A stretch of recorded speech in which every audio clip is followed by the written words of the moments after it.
Alors voilà le moment de la parole de Dieu. Nous sommes là, toujours dans notre culte de louange et d'adoration. Et le fait d'écouter, d'étudier la parole de Dieu fait de nous des adorateurs. Et lorsque nous faisons cet acte, nous rendons aussi un culte à Dieu. Et je me souviens, lorsque j'étais à l'école biblique, je le dis souvent, j'avais mon professeur, mon ami, Jean-Hugues Jequier, qui est déjà venu. Il nous disait... Les gens n'ont rien à faire de vos belles morales, de vos belles philosophies, de vos belles explications. Ce qu'ils ont besoin, lors de la prédication, c'est que vous puissiez les amener devant le trône de Dieu. Et c'est quelque chose que je crois de plus en plus. Vous n'avez pas besoin de mes belles analyses, de mes belles paroles, de mes punchlines, comme on dit aujourd'hui. Mais ce dont vous avez besoin et que j'ai besoin, c'est d'aller devant le trône de Dieu pour qu'il puisse nous parler. Nous avons tous besoin, je crois, sans aucune exception, d'une parole de Dieu à cet instant même. Et c'était très fort dans mon cœur ce matin pendant que nous louions le Seigneur. Je crois qu'au moins une personne, si ce n'est plusieurs parmi nous, le Seigneur vous dit, vous n'êtes pas là par hasard. Alors je sais que cette phrase, on l'entend souvent dans des églises depuis des siècles. Le Seigneur te dit, tu n'es pas là par hasard. Mais c'est une réalité, tu n'es pas là par hasard. Le Seigneur veut te parler ce matin. Il y a un temps particulier pour toi ce matin, où il veut te rencontrer, où il veut te parler, où il veut nous parler. Il veut nous amener devant son trône. Et j'avais une autre pensée aussi à vous communiquer, c'est que je pense que beaucoup d'entre nous, peut-être moi aussi, on est là à se culpabiliser, à se dire je veux aller devant le trône de Dieu, mais évidemment je ne suis pas capable. Et d'ailleurs, nous ne nous faisons pas d'illusions, aucun de nous ne peut accéder au trône de Dieu par ses propres forces, par sa propre justice, par ses bonnes actions. Aucun d'entre nous, sans aucune exception. Le seul qui nous permet d'arriver devant le trône de Dieu, c'est Jésus qui s'est donné. C'est Jésus qui a rétabli la liaison pour que nous puissions le faire. Et je sais que beaucoup d'entre nous, peut-être nous tous, nous voulons aller devant le trône de Dieu, mais nous disons, voilà, cette semaine, il y a eu ça, telle chose qui est sortie de ma bouche, il y a eu telle action, il y a eu telle difficulté, il y a telle pression à laquelle j'ai succombé. Le Seigneur te dit ce matin, peu importe ce qui s'est passé, peu importe les événements du passé, peu importe les complications, peu importe les trahisons, peu importe les péchés, peu importe la culpabilité, ma grâce est en action ce matin. Ma main est grande ouverte pour t'accueillir ce matin. Choisis dès maintenant de ne pas passer à côté. Saisis la main de Dieu, peu importe le passé. C'est Paul qui dit ça. Je fixe le regard sur la gloire à venir, oubliant ce qui est en arrière. Oubliant ce qui est en arrière. Oui, mais tu comprends, si j'oublie, j'ai tellement mal agi, j'ai tellement mal parlé. Peu importe, dit le Seigneur. Saisis ma grâce ce matin. Seigneur, merci. Merci pour cette grâce, ce manteau de grâce qui est étendu ce matin. Merci pour ta parole qui est la vérité. Que nous choisissons de croire. Peu importe les circonstances du passé, peu importe nos actions sur lesquelles nous te demandons pardon. Pardon pour tout péché. Pardon pour tout manquement, pardon pour toute parole légère, pardon pour toute soumission à des états d'esprit qui combattent ce que tu veux faire. Nous nous humilions devant toi, Seigneur. Mais nous choisissons de délaisser tout cela et de saisir la grâce, cette main que tu nous tends encore ce matin. Seigneur, merci pour ta présence. Merci pour l'action de ton esprit qui touche les cœurs ce matin même au moment où nous prions. Seigneur, je prie, Seigneur, contre toute puissance d'où qu'elle vienne, puissance d'incrédulité, puissance de séduction, puissance de religiosité, puissance d'endormissement. Au nom de Jésus, je vous lie ce matin. Dieu Tout-Puissant, que ton esprit agisse, prenne toute la place et donne-nous cette parole dont nous avons besoin. Nous crions à toi, Seigneur, ce matin, pour que tu nous parles, pour que tu nous mènes plus loin. Seigneur, conduis-nous devant ton trône. Conduis-nous devant ton trône et parle-nous. Révèle-toi à nous, Dieu Tout-Puissant. Nous avons tellement soif et faim de toi et besoin de toi dans nos vies. Dans ta grâce, Seigneur, révèle-toi à chacun de nous, pas à cause de nous, mais à cause de ta grâce, Seigneur Jésus. Touche-moi, touche ma bouche, touche mon cœur et mes frères et sœurs et chacun de nous qui sommes là ce matin. Fais ton œuvre et que rien ne s'oppose à ce que tu veux faire ce matin au nom de Jésus. Amen. Amen. Amen. Je suis... dois-je dire surpris? Je suis toujours heureux quand Dieu confirme. Et j'écoutais notre frère Jérémie lire le texte qu'il a cité tout à l'heure. Et mon cœur a souri, puisque le verset commence de cette manière où Dieu dit « Voilà, je t'ai appelé par ton nom, je t'ai racheté, et puis rien ne t'arrivera, aucune eau, en gros, te submergera, et aucune flamme ne touchera ton corps. Et puis voici le thème, ce que j'ai préparé, ce que j'ai sur mon cœur ce matin, c'est que Dieu sera avec toi dans la fournaise. Je crois que Dieu veut nous parler, alors je crois que nous devons être attentifs. Et pour développer ce thème, évidemment, il y a un texte qui tombe à point nommé pour illustrer ce thème. Il est question de Daniel, Daniel 3. Question de Daniel et ses compagnons qui à un moment donné se retrouvent dans la fournaise. Et c'est une promesse que Dieu nous fait, je crois, au travers de ce texte, mais il y a toujours des conditions. Dieu promet, il nous promet le bonheur, il nous promet une vie de gloire, une vie de succès, si nous choisissons de renoncer à nous-mêmes. Et pour ce matin, il nous propose sa grâce, il nous dit que sa grâce est en action, mais il faut saisir sa grâce pour pouvoir vivre ça. Et de la même manière, Dieu nous promet d'être avec nous dans la fournaise, on pourrait dire dans les difficultés. Quand je passe dans la vallée de l'ombre de la mort, je ne tiens aucun mal, car tu es avec moi. Et la contrepartie, nous savons que si Dieu est avec nous, si notre Dieu est pour nous, c'est parce que nous choisissons d'être avec lui et de suivre ses pas. Sinon, ça ne marche pas. Alors, je vous propose de faire la lecture de Daniel au chapitre 3. On va lire à partir du premier verset. Et nous allons donc faire une longue lecture, parce que c'est la parole de Dieu qui nous parle et qui nous enseigne. Donc nous allons lire du verset 1 jusqu'au verset 30. Daniel 3, 1 à 30. Le texte nous dit que le roi Nabuchodonosor fit faire une statue d'or de 30 mètres de haut et de 3 mètres de large. Il la fit ériger dans la plaine de Doura, dans la province de Babylone. Puis il convoqua les satrapes, les préfets, les gouverneurs, les conseillers, les trésoriers, les juristes, les magistrats et tous les dirigeants des provinces pour l'inauguration de la statue qu'il avait fait dresser. Alors les satrapes, les préfets, les gouverneurs, les conseillers, les trésoriers, les juristes, les magistrats et tous les dirigeants des provinces s'assemblèrent pour l'inauguration de la statue que le roi Nabuchodonosor avait érigée, et ils se tinrent debout face à la statue élevée par le roi. Un héros proclama à forte voix : « À vous, peuple, nations et hommes de toute langue, on vous fait savoir qu'au moment où vous entendrez le son du cor, du fifre, de la cithare, de la lyre, de la harpe, de la double flûte et de toutes sortes d'instruments de musique, vous vous prosternerez devant la statue d'or que le roi Nabuchodonosor a fait ériger et vous l'adorerez. Celui qui refusera de se prosterner devant elle et de l'adorer sera jeté aussitôt dans la fournaise où brûle un feu ardent.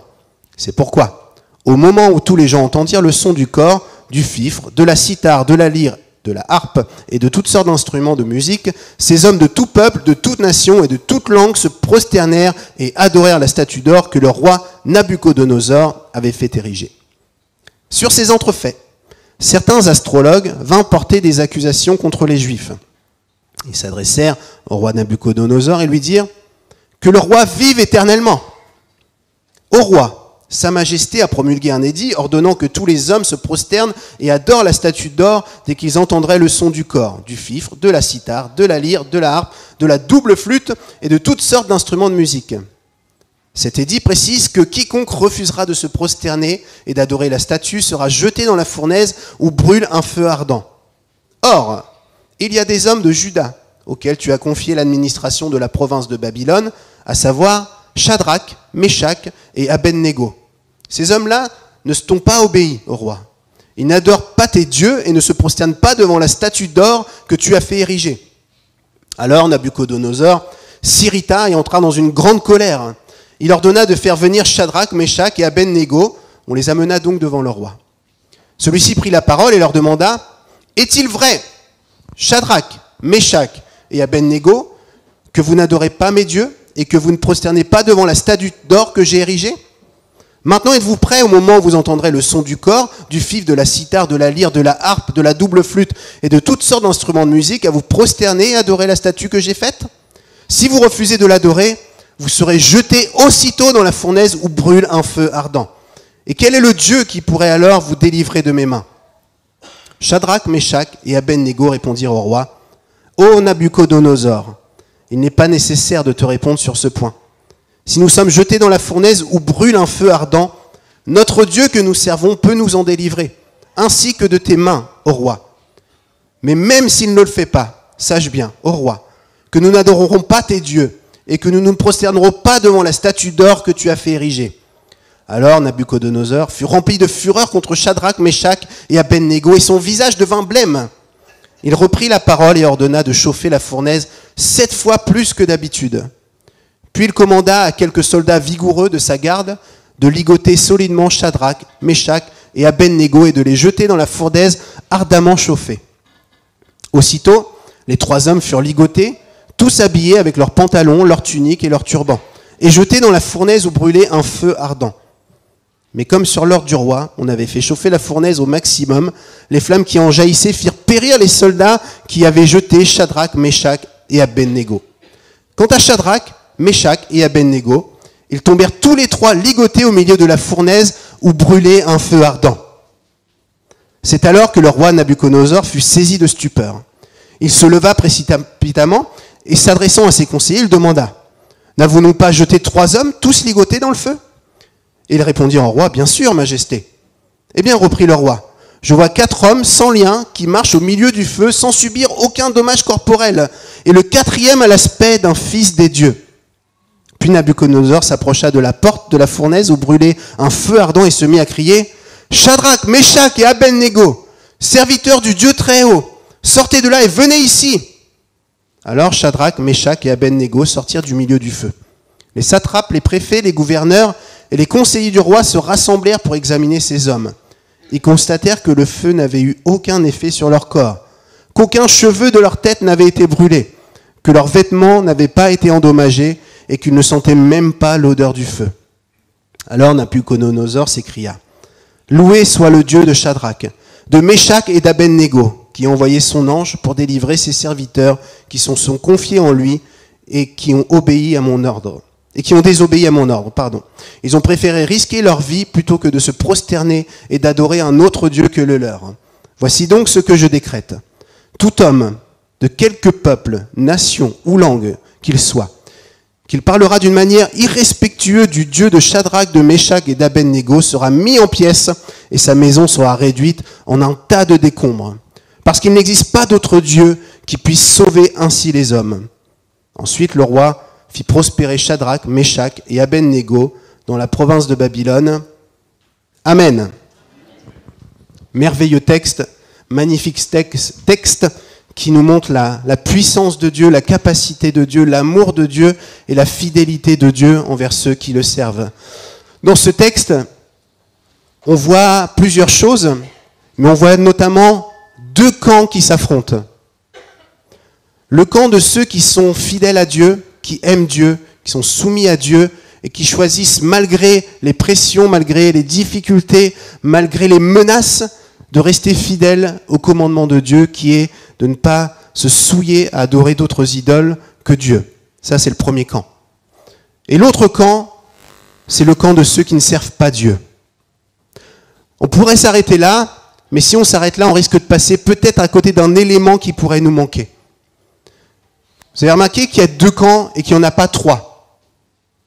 On aurait pu dire, il y a le camp de ceux qui servent Dieu, qui sont fidèles à Dieu, le camp de ceux qui s'en foutent, et le camp de ceux qui travaillent contre l'œuvre de Dieu.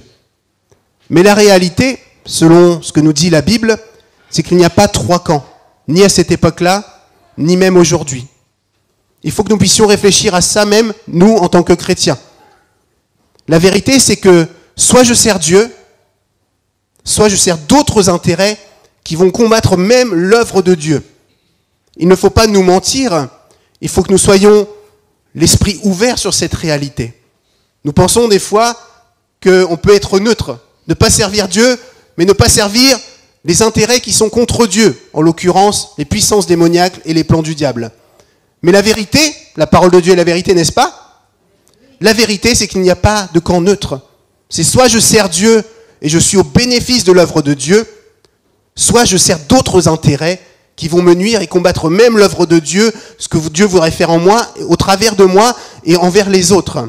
Et on le voit dans ce camp-là, c'est-à-dire dans ce texte-là. Il y a ceux qui sont fidèles à Dieu et ceux qui ont choisi de ne pas être fidèles à Dieu et qui pensent manigancer, mettre des choses en place. Ils ont une lubie un jour, ils se disent, et si on faisait une statue, et si on proposait aux gens de se mettre à adorer la statue quand il y a tous les instruments qui sonnent, etc., on va appeler les gouverneurs et si on fait une analyse très terre à terre, on pourrait se dire, bon, c'est une idée comme une autre, on ne sait pas d'où vient cette idée, mais nous, qui suivons le Seigneur, nous savons d'où vient cette idée. Ce que j'aimerais nous dire à tous, c'est que nous sommes à l'époque de Daniel, mais les choses n'ont pas changé aujourd'hui. Il y a toujours deux camps qui s'affrontent. Ceux qui veulent être fidèles à Dieu et servir Dieu, et puis un autre camp, alors je pense qu'on se connaît bien maintenant, je ne suis pas un fracassé du cerveau qui voit des esprits et des démons partout, et je ne suis pas de ceux qui sont complotistes et qui voient tout un tas de choses, etc. Mais c'est ce que nous enseigne la Bible, et je crois que c'est toujours vrai aujourd'hui. Soit je sers Dieu, soit je sers des intérêts qui vont combattre l'œuvre de Dieu. Et ça, il faut que nous le disions, nous le saisissions. Parce que tout ce qui ne sera pas soumis à nos vies, dans nos vies à Dieu, le diable viendra l'utiliser pour nous détruire premièrement et essayer, comme il pourrait détruire de l'œuvre de Dieu. La Bible nous dit on trouve ça dans Jean 12, verset 31, Jésus qui parle de lui, du diable, et il dit dans la version Semeur qu'il est le dominateur de ce monde. Dans la version Second, plus traditionnelle, il est appelé le prince de ce monde. C'est-à-dire qu'il règne d'une certaine manière. Dieu ne lui a pas confié un pouvoir, mais il lui a permis d'agir d'une certaine manière, limité sous l'action de Dieu. Dieu est celui qui domine, bien entendu, mais il lui a laissé pendant un temps la possibilité de séduire, d'agir, d'œuvrer pour une destruction, essayer de faire du mal aux chrétiens, aux croyants, à l'œuvre de Dieu. Il faut savoir ça, et je sais que ça, c'est très impopulaire même des fois d'en parler à l'église, mais c'est quand même la réalité. Et il fait partie de ce camp, du deuxième camp. Et il va tout faire pour anéantir l'œuvre de Dieu, en utilisant des stratégies, des manigances, on le voit dans Daniel, mais c'est toujours la même chose aujourd'hui.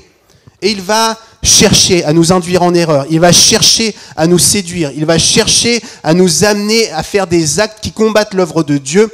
Et les actes qui combattent l'œuvre de Dieu, vous savez comment ça s'appelle ? Le péché. Le péché, c'est manquer la cible, c'est manquer l'œuvre de Dieu. Les uns les autres ont-ils des problèmes avec le péché ce matin ? Il n'y a que moi. Merci Brigitte. 3, 12, ok. Le péché, c'est ce que le diable nous pousse à faire. C'est ce que nous acceptons de faire, parce qu'il n'agit pas sans notre volonté, sans notre accord. La parole de Dieu nous dit que l'homme est esclave de ce qu'il laisse triompher de lui. Et le diable est là, il essaie de nous séduire pour nous détruire, et le cas échéant, nous choisissons de le suivre, et c'est ce qu'on appelle le péché. Je pense, j'agis, et c'est l'acte. J'ai péché. Et le péché m'éloigne de Dieu. Le péché m'éloigne moi-même de Dieu, mais va combattre l'œuvre de Dieu dans ma vie, et peut-être même dans la vie des autres. Voici ce que dit Jean, chapitre 3, versets 7 à 8. Vous pouvez imprimer ce texte-là, vous pouvez le crocher sur votre frigo, dans vos portes des toilettes. C'est quelque chose à méditer, à garder, à prendre par cœur. Voici ce que dit ce texte, Jean 3, versets 7 et 8. « Mes enfants, que personne ne vous trompe sur ce point. » Y a-t-il des enfants de Dieu dans la salle ce matin ? Mes enfants, que personne ne vous trompe sur ce point. Est juste celui qui fait ce qui est juste, tout comme le Christ lui-même est juste. Nous disons souvent, nous sommes justes parce que Christ nous a justifiés. Amen, alléluia, c'est la vérité. Mais je suis juste si je fais ce qui est juste. Et lorsque je fais ce qui est juste, je proclame la justice de Dieu dans ma vie. Mais si je vis n'importe comment, voici la suite du texte, mais celui qui s'adonne au péché appartient au diable. Je le relis. Que celui qui s'adonne au péché appartient au diable, car le diable pêche dès le commencement. Or, le Fils de Dieu est précisément apparu pour détruire les œuvres du diable. Ainsi, nous retrouvons nos deux camps. Ceux qui servent Dieu, qui pratiquent la justice et qui font ce qui est juste, et le deuxième camp, le péché, qui nous éloigne de Dieu, qui nous fait manquer la cible. Et qu'est-ce que nous dit ce texte ? Et c'est la vérité, je crois. Celui qui pêche appartient au diable, parce qu'il fait les œuvres du diable. Et les œuvres du diable, nous les connaissons, c'est la destruction, le mensonge, le voleur ne vient que pour voler, égorger et détruire. Vous connaissez ces textes-là. Et donc on les voit dans ce texte, où d'un côté, il y a le camp de ceux qui ont choisi, quoi qu'il arrive, de rester fidèles à Dieu, et ceux qui servent d'autres intérêts, et on voit de quelle manière ils sont manipulés. Une chose est sûre, c'est que le diable a beau être le prince de ce monde, Dieu est celui qui a toujours le dernier mot. Et c'est lui qui, à la fin, a déjà terrassé le diable. Il lui laisse juste un petit peu de temps pour qu'il s'amuse, mais la vérité, c'est que le diable fait une œuvre qui le trompe, et que Dieu est le grand vainqueur. Il ne nous faut pas perdre ça. C'est pas comme dans certains milieux, on imagine qu'il y a autant de puissance du bien que du mal. La vérité, non. Les œuvres des ténèbres sont vaincues. Jésus les a terrassées à la croix, point barre. Il a juste laissé un peu de temps œuvrer. Mais nous, en tant que chrétiens, nous sommes au courant de ces faits-là.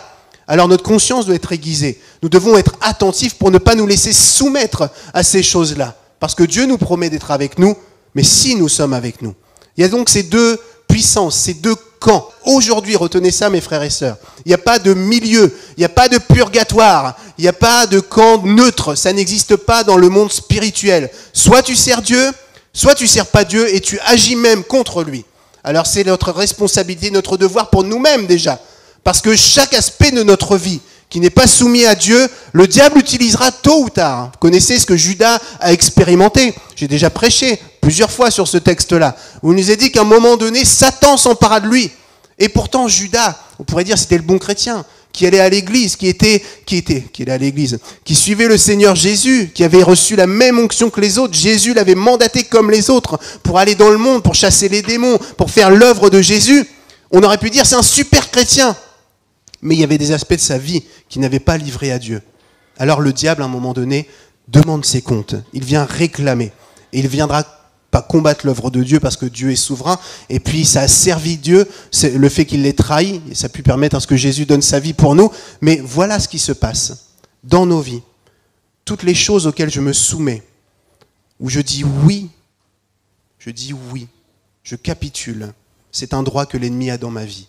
Et à ce droit-là, il va l'utiliser pour nous détruire autant qu'il peut. Voyez de quelle manière dans ce texte, le diable agit. Les manigances de l'ennemi.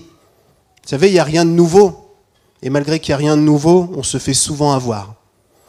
Le texte nous dit, un héros proclama à voix forte. Alors un héros, les jeunes, c'est pas Spider-Man ni Superman. D'ailleurs, ça s'écrit pas pareil. Le héros, c'est celui qui est allé dans le village. Et ça, c'était aussi la même chose en Europe, fut un temps. Et puis, qui lisait les nouvelles. Le roi vous dit qu'à partir de maintenant, vous allez payer moins d'impôts et que nous allons annuler la taxe sur le gasoil et l'essence.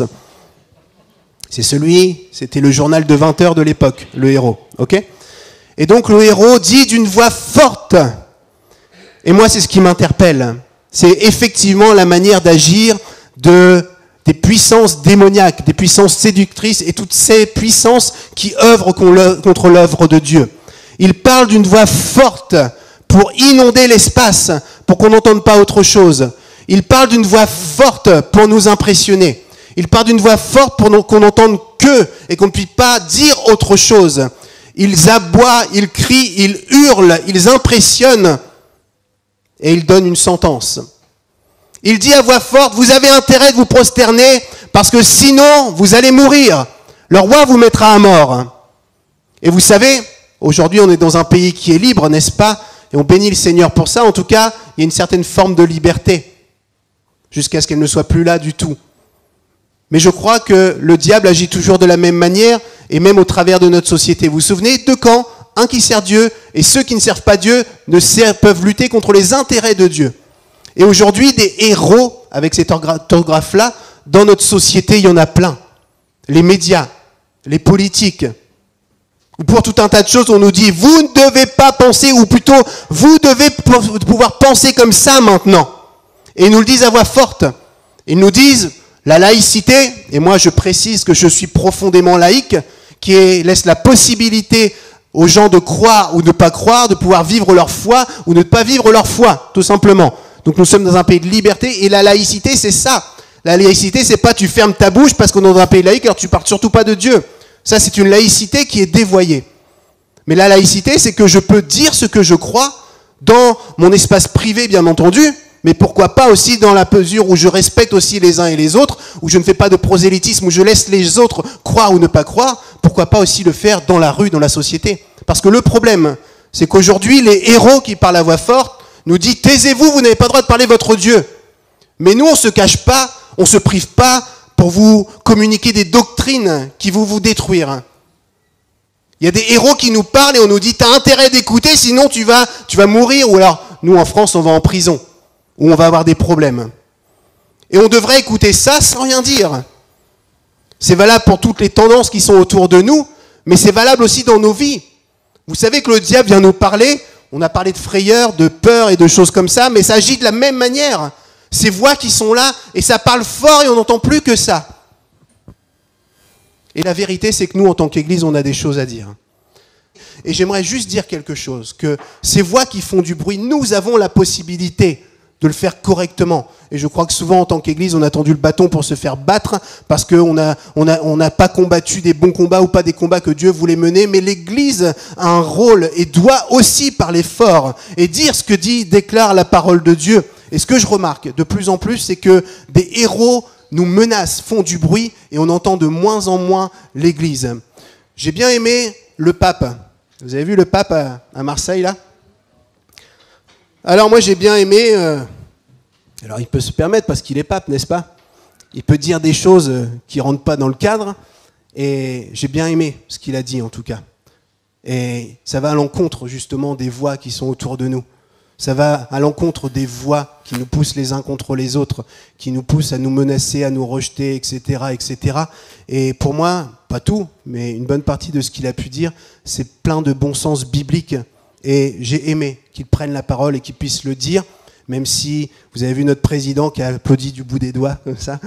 Enfin bref, c'était marrant, mais il a dit quelque chose. Et c'est notre rôle, non seulement de le dire à la société, nous aussi, parler haut, parler fort aussi, mais dans nos vies aussi. Nous sommes dans une église baptiste, vous le saviez ? Vous connaissez des personnages baptistes célèbres dans notre histoire ? Il y en a quelques-uns, sinon vous allez, il y a une frise qui est là-bas, vous la prenez par cœur. Mais nous avons Martin Luther King. Vous connaissez Martin Luther King ? Il a dit « I have a dream ». Pour ceux qui ne parlent pas couramment l'anglais comme moi, ça veut dire « j'ai un rêve ». Et il a dit « j'ai un rêve » dans un moment où justement des voix parlaient très fort, où les voix disaient les personnes d'autres couleurs, les personnes noires notamment, ne sont pas les bienvenues. Ces personnes-là ne peuvent pas s'asseoir dans le même bus que les blancs. Ils ne peuvent pas s'asseoir dans un même restaurant. Enfin, c'est presque des sous-hommes. C'est des gens qui sont mal vus et on ne veut pas d'eux à côté de nous, juste pour nous servir et c'est tout. Ça, c'est le héros qui criait ça tous les jours. Et celui qui décidera de faire autrement, il aura des problèmes. Et vous avez cette femme dont j'ai oublié le nom qui un jour dit « Moi, j'en ai rien à faire. Moi, je vais aller m'asseoir dans un bus. Même s'il y a des blancs, j'en ai rien à faire. Parce que c'est pas juste. » Et voilà ce qui a amené après Martin Luther King à prendre position et à dire « J'ai un rêve. J'ai un rêve. Et je veux le crier haut et fort. Il y a autre chose que nous essaie de nous imposer aujourd'hui. » Et la question à se poser, c'est est-ce qu'il y a des Martin Luther King aujourd'hui dans l'église baptiste de Limoges ? Ou est-ce qu'on va juste subir, on va se taire, on va se soumettre et on va continuer encore à ne pas proclamer l'œuvre de Dieu ? Bien entendu, on est là pour faire les choses correctement, ne pas faire n'importe quoi. Mais on est là pour proclamer, déjà décider nous-mêmes de ne pas nous soumettre. Alors c'est des exemples qui sont liés à notre société, mais c'est la même chose dans toutes les voies qu'il peut y avoir dans nos cœurs. Les peurs, les angoisses, les pressions diverses et variées, les querelles, etc., qui crient très fort dans nos têtes, nous pouvons déclarer que c'est pas la vérité et nous pouvons décider de ne pas nous soumettre à ces choses-là parce que toutes ces choses auxquelles nous nous soumettrons, tôt ou tard, elles viendront nous détruire. Et si nous nous soumettons à ces choses-là, Dieu n'aura plus la possibilité d'être avec nous tout simplement. Donc voici les manigances de l'ennemi.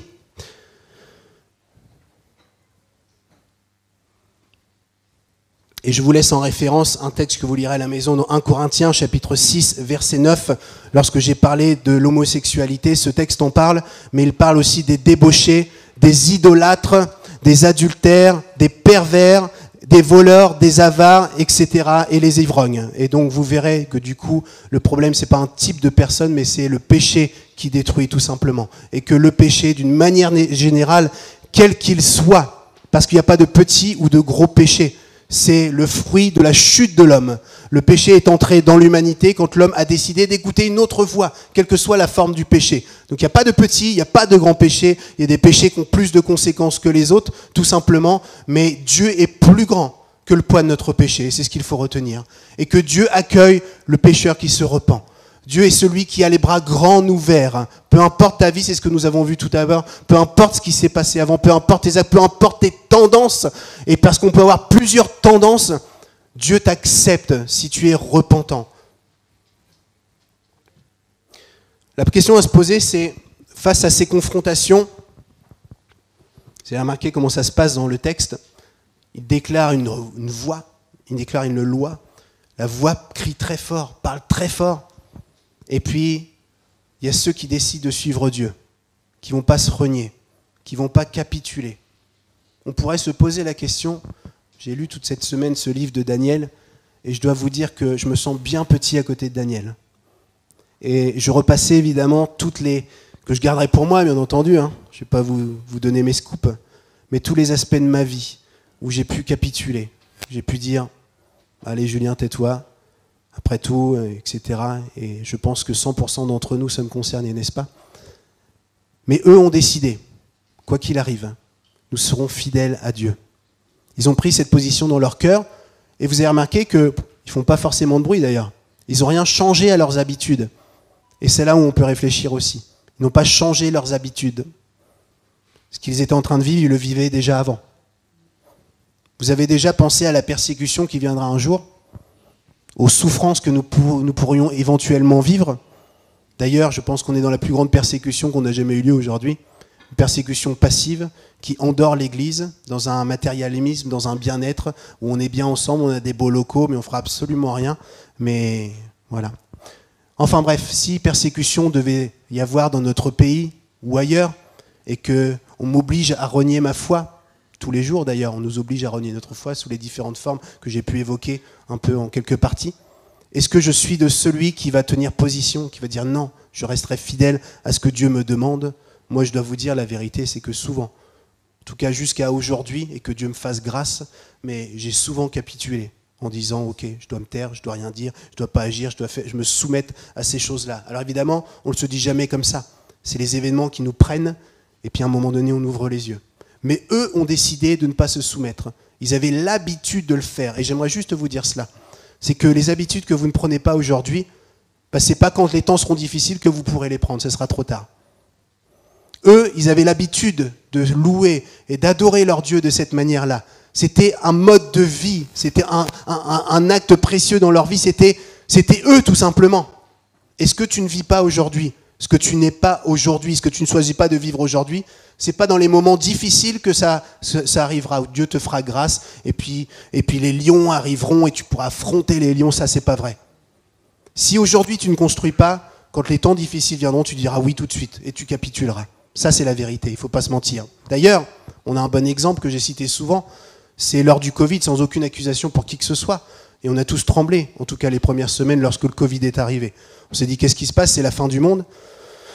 Et c'était très compliqué, la pression, la peur, etc. Mais combien ont abandonné l'Église à ce moment-là? Persécution du Covid, on avait peur de se regarder les uns les autres, quelquefois qu'on attrape le virus, et il n'y a aucune accusation, mais c'est juste pour nous faire réfléchir. C'est que combien étaient là pendant la crise? Combien ont abandonné le Seigneur, ont abandonné l'Église? Eh bien, il y en a beaucoup. Et c'est pas que nous ici à Limoges, c'est la photographie, en tout cas, moi, des frères et sœurs et des collègues que j'ai en France, c'est que pendant le Covid et après le Covid, là, on est assez nombreux ce matin, ça commence à revenir, on a l'impression que c'est génial. Mais ça a mis beaucoup de temps pendant la pression, pendant le moment de désert. Alors, il n'y a pas d'accusation. Moi, je ne sais pas ce qui se passe dans les cœurs, mais juste la caméra, juste la photo m'a fait imaginer que pendant les moments difficiles, ceux qui, la veille, disaient « Jésus, je te suivrai jusqu'au bout, je consacrerai ma vie », et il n'y a pas d'accusation, mais quand la crise était là, ils n'étaient plus là, tout simplement. Nous devons réfléchir à cela. C'est qu'aujourd'hui, nous pouvons travailler parce qu'il fait jour. Aujourd'hui, nous avons la possibilité de chercher la face de Dieu, d'entendre la voix de Dieu nous parler. Nous avons la possibilité de prendre des bonnes habitudes. Ce n'est pas quand il fera nuit que nous pourrons le faire. Daniel, en tout cas, lui, il a compris, il n'a rien changé. Ce qu'il était, il l'était. Loi, pas loi, je m'en fiche, moi j'ai la relation avec mon Dieu.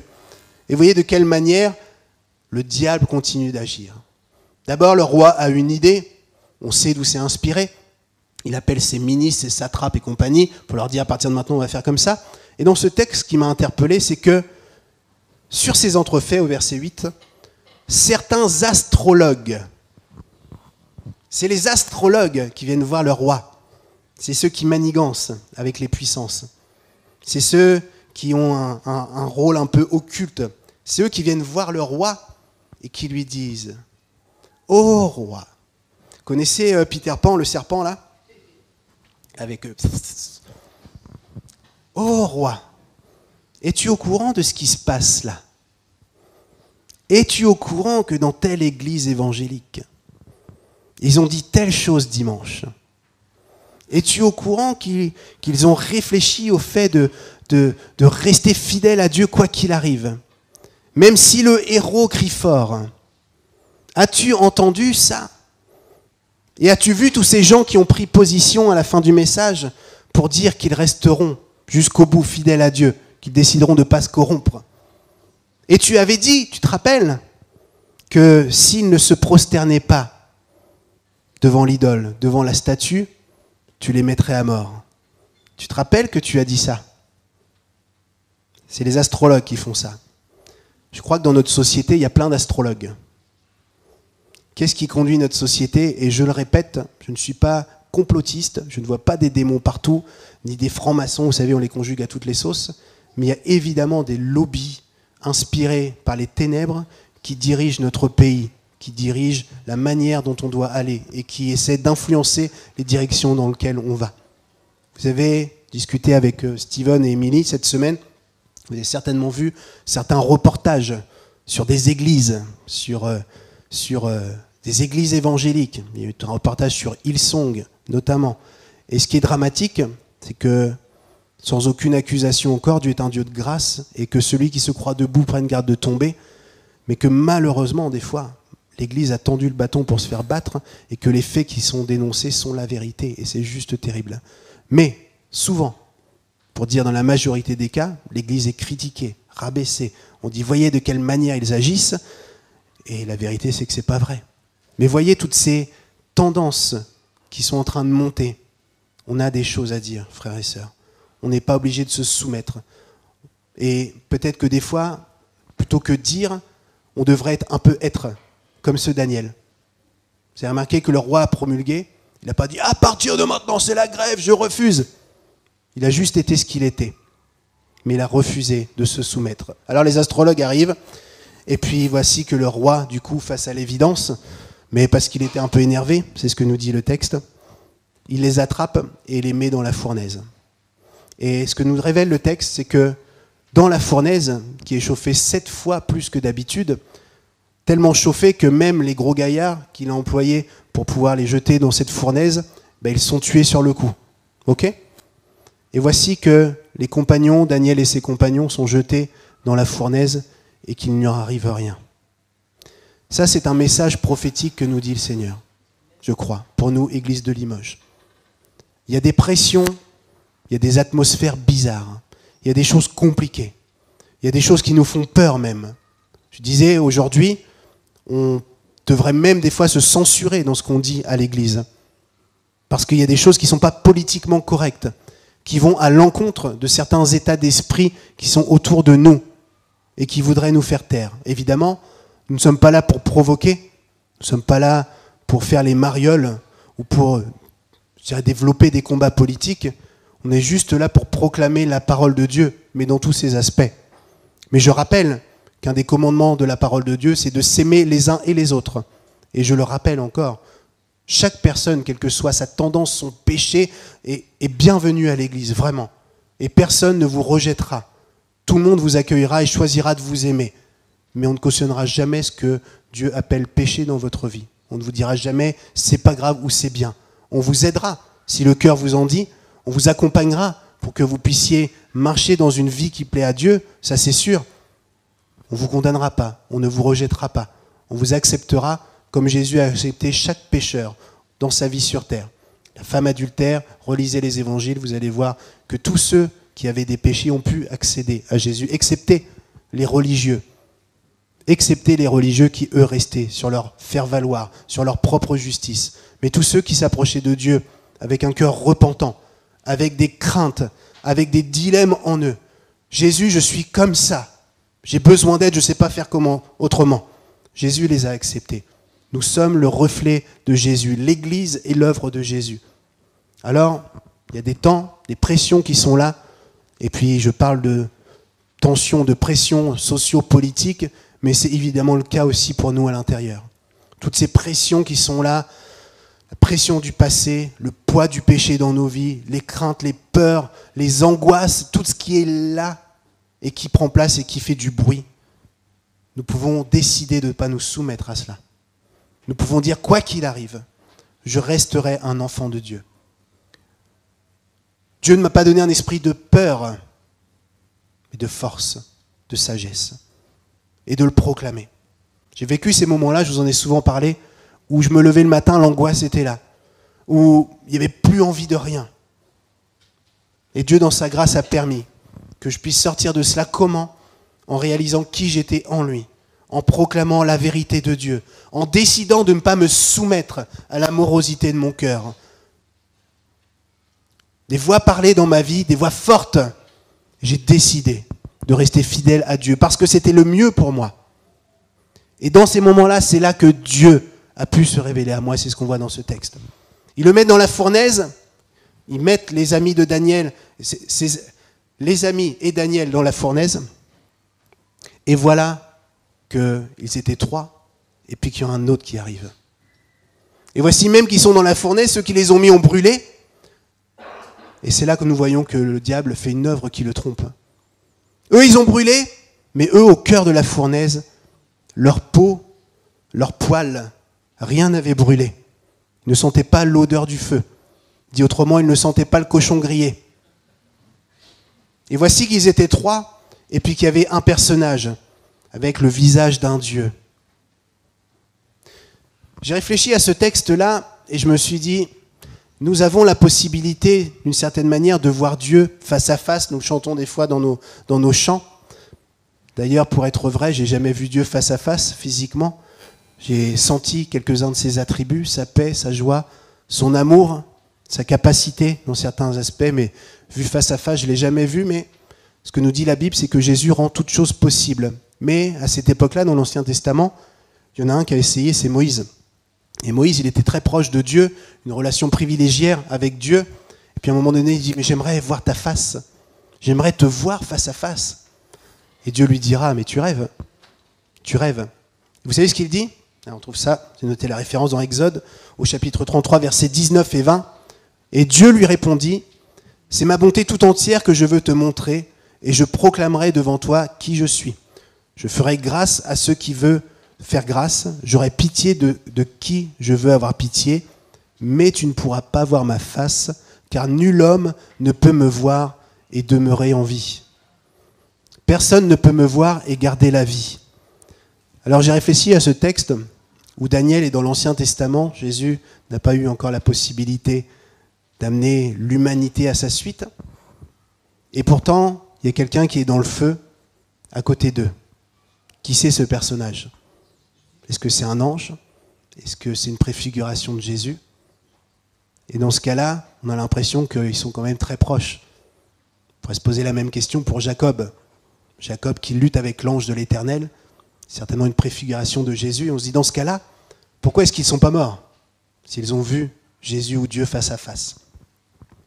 J'ai réfléchi à ça, et ce que Dieu dit à Moïse, c'est que personne ne peut voir ma face et garder la vie, mais peut-être qu'on pourrait supposer que ceux qui choisissent de mourir, en tout cas à eux-mêmes, qui choisissent de mourir à leur propre volonté, qui choisissent de mourir et de faire taire toutes les voix autour d'eux et de rester fidèles à Dieu quoi qu'il arrive, et d'ailleurs concrètement, on les met dans le feu. Est-ce que c'est pas pour eux un acte de mort imminent qui arrive ? Que s'est-il passé dans le lieu spirituel ? On ne sait pas. Mais c'est à ce moment-là où Dieu vient à leur rencontre et que d'une certaine manière, qu'il les voit face à face, qu'il les encourage, qu'il les fortifie. Nous voulons tous voir la gloire de Dieu, je crois. Je me pose la question, si Dieu ne se révèle pas justement dans ces moments-là, dans les moments où nous sommes dans la fournaise, dans les moments, on a parlé des déserts ces derniers temps, dans les moments où nous sommes plongés dans des désarrois parce que la pression est là, mais on a décidé de ne pas se soumettre. Je sais que les uns les autres passent des moments difficiles. On est dans un monde qui va de plus en plus mal, et puis les circonstances de nos vies nous rappellent souvent que c'est compliqué. On voit les déceptions, les trahisons, on voit la mort autour de nous. On voit des choses qui ne nous paraissent pas justes, en tout cas. On a des fois l'impression d'être dans cette fournaise. Et Il serait tellement facile de dire « je laisse tout tomber ». Il serait tellement facile de dire « j'arrête de prendre position ». Il serait tellement plus facile de ne plus suivre Dieu au final. Vous savez que pendant longtemps, dans certains milieux, on a dit « rencontre Jésus, donne ta vie à Jésus et tu vas voir, tout sera magnifique, tout sera merveilleux ». Plus de problèmes, plus de péchés, plus de difficultés. Évidemment, ce n'est pas vrai. Et on serait plus juste de dire « tu devrais accepter Jésus dans ta vie ». Parce qu'il va changer ton identité, mais par contre, ça va être difficile. Tu vas devoir renoncer à toi-même. Alors que jusqu'à présent, tu vivais la belle vie, toutes les pulsions de ton cœur, tu les mettais en pratique. Là, il va falloir que tu renonces à toi-même. Il va falloir que tu choisisses d'aimer des gens qui sont mal aimables. Il va falloir que tu choisisses de garder le cap, quoi qu'il arrive. Et au final, être chrétien, ce serait plus juste de dire que c'est difficile, mais que Dieu est un Dieu de grâce. Et que 1000 ans à l'extérieur de la fournaise sans Dieu ont moins d'importance que quelques instants dans la fournaise avec lui. Et je crois que c'est ce que Dieu veut nous faire découvrir. Les temps sont mauvais. C'est compliqué aujourd'hui, mais Dieu n'a pas changé. Je crois que Dieu veut nous interpeller chacun à rester fidèles, à déclarer et à vivre ce que nous croyons de lui. De ne pas entrer dans des compromis, quelles que soient les propositions, que ce soit dans notre vie sociétale ou dans notre vie personnelle. Dieu nous fait cette promesse, je serai avec vous dans la fournaise, quoi qu'il arrive. Si notre Dieu est pour nous, qui sera contre nous? Qui pourra nous arrêter? Mais c'est le cas si on est avec lui. Seigneur, merci. Merci vraiment pour ta parole. Elle est la vérité. Merci pour ton esprit qui est là, qui est à l'œuvre. Merci pour l'interpellation. Et Seigneur, avant d'aller plus loin, Seigneur, dans notre prière, à l'évidence, chacun de nous voulons te demander pardon. Pardon pour nos compromis. Pardon pour les capitulations devant tel ou tel système de pensée, devant tel péché. Pardon de nos acceptations de choses qui te combattent même. Nous te demandons pardon. Et Seigneur, nous voulons compter sur ta grâce. Nous voulons prendre des positions, mais si tu ne nous accompagnes pas, nous savons que c'est en vain. Tu connais les pressions, tout ce qui est autour de nous. Tu sais les engagements que tu nous demandes de prendre. Tu sais les chemins que nous devons reprendre et emprunter. Fais-nous grâce ce matin.